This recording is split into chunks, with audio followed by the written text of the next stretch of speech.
Good morning. आज हामी कहाँ छौँ? भाइको घरमा हो। पछाडि कस्तो राम्रो देखिरहेछ।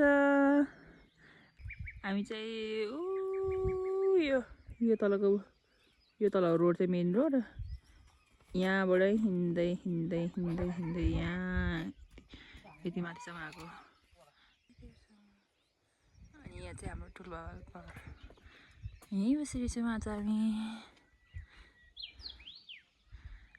अब हामी त्यहाँ तल रोडमा पुग्यो। त्यहाँबाट उता जानु पर्ने चाहिँ फुपूको घरको।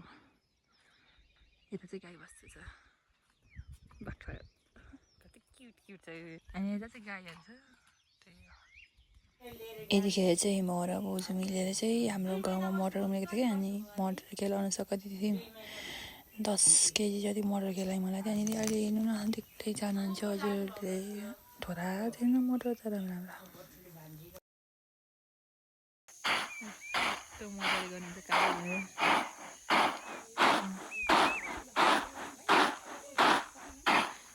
यो चाहिँ क्लिन भइसक्यो। अनि अब यो चाहिँ बाँकी छ यस्तै। अनि सक्यो। गाइस अघि बिहान चाहिँ यस्तो राम्रो देखिएको थियो यताबाट। अहिले त यस्तो पुरै हुस्से लागेर यस्तो भइसक्यो।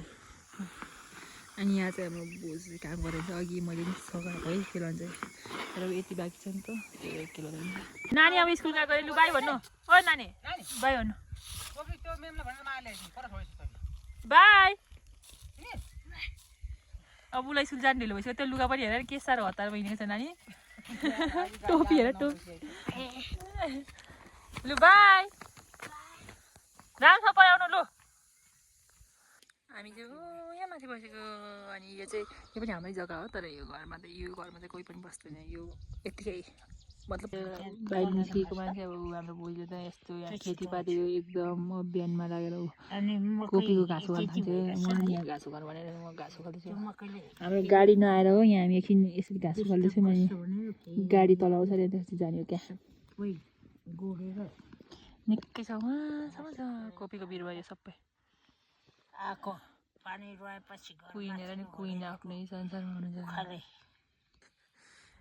यता चाहिँ नउखालेको अनि यता चाहिँ हामीले उखालेको। यो भर्खर उखालेको क्लिन भएको। यतातिर हेर्न सक्नुहुन्छ यस्तो हल्का छाक्रक नाक्रक छ। मैले गरेको फेरि नपत्याउँला यस्तो फोहोर रहेछ त्यो बेला। त त्यो चाहिँ गगा जाउँ बारी खन्नु। अब लु हिँड्नुहोस् त बारी खन्नु जाउँ। यिनीहरूले चाहिँ योहरूले चाहिँ यस्तो छोपेर राख्नुपर्छ क्या भरे शीत नलागोस् भनेर। योहरू चाहिँ यस्तोको लागि राखेको। यो चाहिँ यो न त यो यसलाई के भन्छ बिरुवालाई के भन्छ कोपीको दलहरू छिटो हुन्छ अरे न त बिग्रिन्छ अरे क्या। त्यही भएर यस्तो बाटो हुँदै तल जानु पर्यो। अब हामी दुईजना चाहिँ जाँदैछौँ। बोजू र म बिस्तारै आउनु।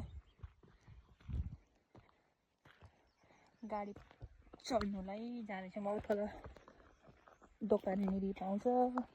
अनि त्यसको लागि जाँदैछौँ हामीहरू दुवैजना। अझै छ नि ओह्रालो त्यस्तो ओह्रालो।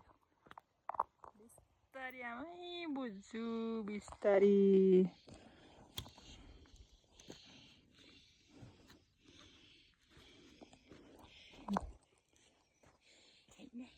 होइन गाइज लुक एट दिस। हाम्रो चाहिँ यस्तो चाहिँ रोडहरू। ओ माइ गड सल्लाह भनेको। अब चाहिँ हामीले जानुपर्ने हुन्छ टक लाएर। त्यही हो उहाँ चाहिँ हाम्रो हजुरबाको दिदी हो क्या। हाम्रो हजुरबा नभए नि हाम्रो हजुरबाको दिदी हुनुहुन्छ नि भेट्नु गएको थियौँ क्या हामीहरू। सबै कोपी रोपेको अरे फुलकोपी।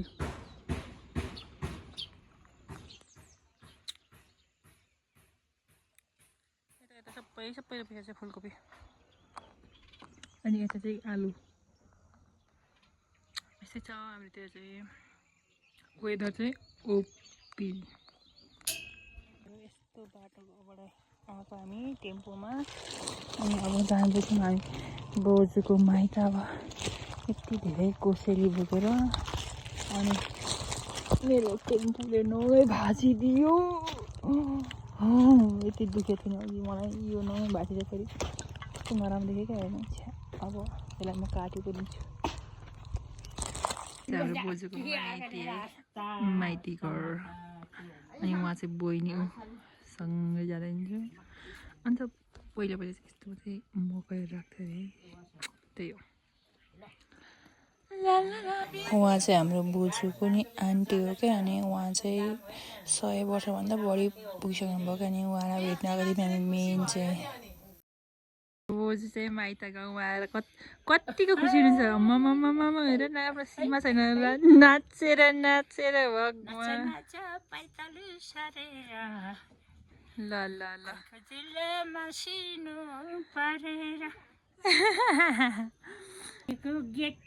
कसले के बनाउने चढबेट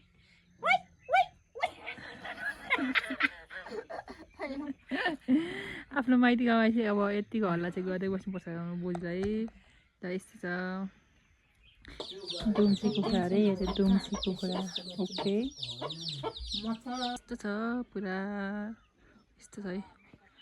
अनि यहाँनिर चाहिँ यता कता यतातिर किवीहरू रोप्नु भएको छ अरे। सबै किवीको बोट हो योहरू सबै किवीको बोटहरू।